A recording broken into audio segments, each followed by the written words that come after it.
Esta es la historia de una mujer inteligente, innovativa, despojada de prejuicios científicos y académicos, luchadora, persistente y tenaz.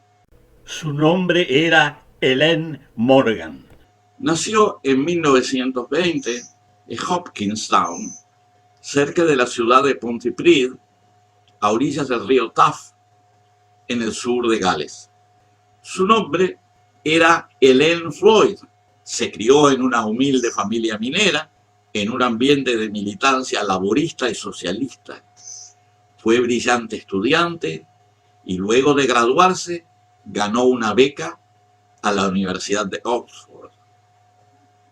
Durante la entrevista para entrar a la universidad, los profesores, bastante clasistas, pensaban que proviniendo de un pobre pueblo minero de Gales, estaría aplicando como mucama.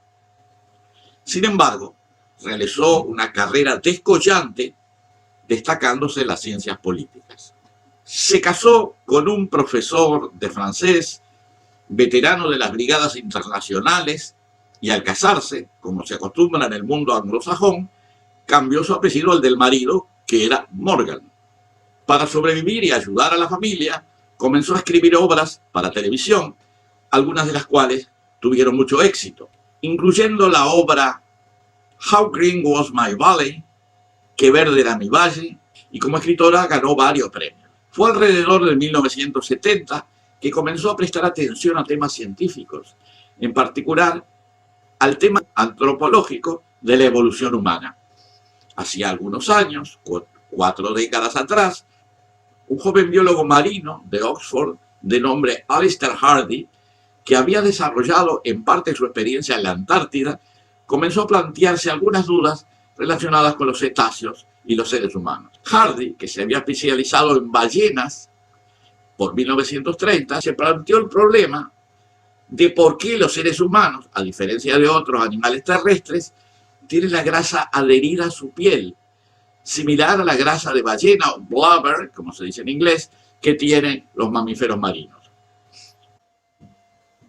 Los humanos tienen células que almacenan grasa y que se expanden hasta 3 veces su tamaño normal cuando están saturadas. Tenemos alrededor de 25.000 millones de ellos, 10 veces más que cualquier otro mamífero terrestre de nuestro tamaño. Tenemos al menos 10 veces más adipocitos, las células de grasa, de lo esperado en comparación con animales del mismo tamaño. En ese momento pensó que eso podría explicarse si los humanos tuvieran un origen más acuático de lo que se pensaba, tal vez anfibio. Hardy no planteó sus ideas durante 30 años para no entrar en conflicto a nivel académico y para no arriesgar su posición como profesor en la universidad. Pero ya en 1960, 30 años después, se animó a lanzar su idea, dando una conferencia sobre el tema y luego escribiendo un artículo titulado Was Man More Aquatic in the Past? El artículo fue publicado en 1960 por la revista New Scientist, pero fue en general ignorado por los círculos antropológicos. Debo decir, lateralmente en mi caso, que yo ya me había planteado una duda similar relacionada con el origen de la especie humana en mis investigaciones sobre el cuaternario y había imaginado esa posibilidad sin tener idea que alguien se había planteado esa hipótesis, en este caso Alister Hardy, y mucho menos de la existencia de Helene Morgan. No conocía sus libros.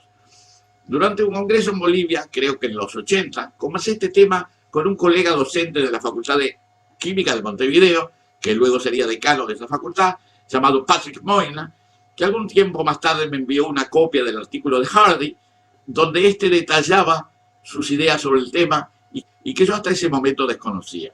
Algunos años antes, a principios de la década de los 70, Helene Morgan había leído ese mismo artículo e incluso había discutido el tema con Hardy, solicitándole permiso para utilizar sus argumentos e información, y los desarrolló en un libro que se tituló The Descent of Women, que quiere decir la descendencia de las mujeres. en contraposición al libro The Descent of Man, o sea, La descendencia del hombre de Charles Darwin. Cuando publiqué el libro Pueblos, Drogas y Serpientes, en el año 2000, la incluí como una hipótesis de base para el origen de la especie humana. Debo decir que la hipótesis de Ellen Morgan fue considerada aceptable por varios científicos y divulgadores, incluyendo a David Attenborough, que difundió un video explicando la teoría.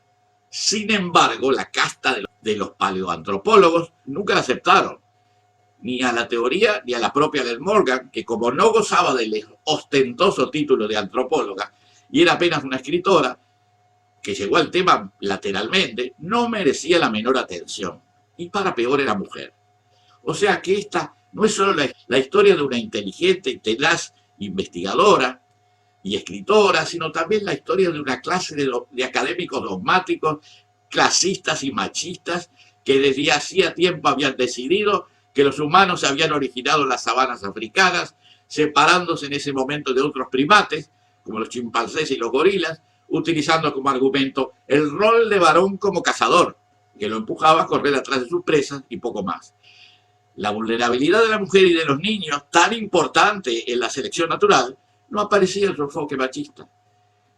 Por el otro lado, los argumentos de la teoría del primate acuático son muy fuertes. A diferencia de los mamíferos terrestres, los humanos nacemos y crecemos desnudos, sin pelo que nos cubra el cuerpo, y caminamos en dos patas. Los paleoantropólogos nunca han ofrecido una explicación convincente para estas características de nuestra especie.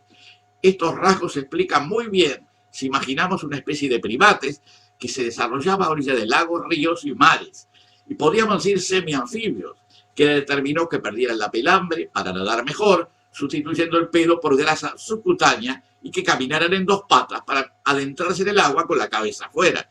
Existen muchos otros argumentos, del orden de un centenar, que Ellen Morgan detalló en sus libros, pero que no han sido contestados y, por supuesto, fueron ignorados y todavía lo son en la actualidad. Quisiera poner un ejemplo gráfico e ilustrativo.